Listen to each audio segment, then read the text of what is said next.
So impeachment DOA? I think probably so, and here's why. 45 Republicans voted to not even have a trial. They believe it's unconstitutional to try a former president. The Chief Justice isn't there. Unconstitutional, procedurally wrong, can't proceed. Now, that vote, of course, didn't succeed, so there still is a trial scheduled. But what does it mean? Only 5 Republicans voted along with Democrats to say that this trial could proceed. So what does that mean? They are way short of the 17 Republicans you would need to vote to convict President Trump and impeach him and then have the vote to bar him from office. 45 members saying there's no jurisdiction upon which to hear it. This is what Andy and I talked about in the very beginning of this proceeding. You don't have the Chief Justice of the United States in the chair. So that tells you this is not an impeachment of a president. So what is this an impeachment of? Well, it's really not an impeachment. It's more like a political harassment trial. And then you've got 45 members of the Congress saying, we don't think we even have jurisdiction to hear this.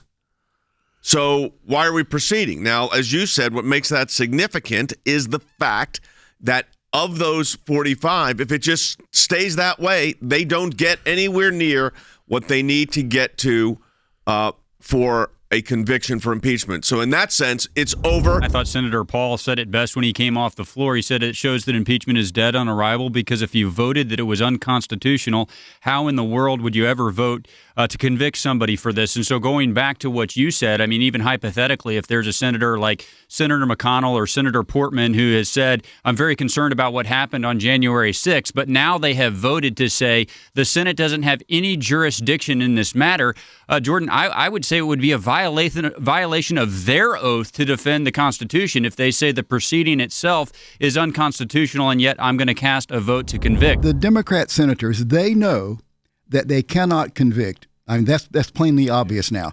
And if they know they can't convict, they also know that they can't disqualify Donald Trump from holding future office because that has to come after the conviction. So it really is truly a waste of time. It's a waste of money for the American taxpayer. The Constitution of the United States is absolutely quiet and silent on the question of impeachment post leaving office. And when you read this into it, you're adding something to the Constitution by trying the president after he has left office that is not there. I'm a strict textualist and structuralist, reading an originalist, reading the Constitution as it says, and the Constitution does not provide for what we call late impeachment. Well, these 5, by the way, even by voting that they think that the trial is okay to have, doesn't mean that they will vote to impeach the president.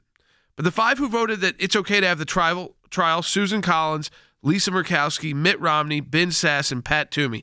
Out of that group, I only feel like it's really Mitt Romney, who I would say is in probably a yes vote to impeachment. Yeah, all of the rest, I think, just had a different view of the Constitution and are still not necessarily yes votes. And so that's why I think Rand Paul said with certainty that, listen, you can't even guarantee those 5 are going to vote for impeachment.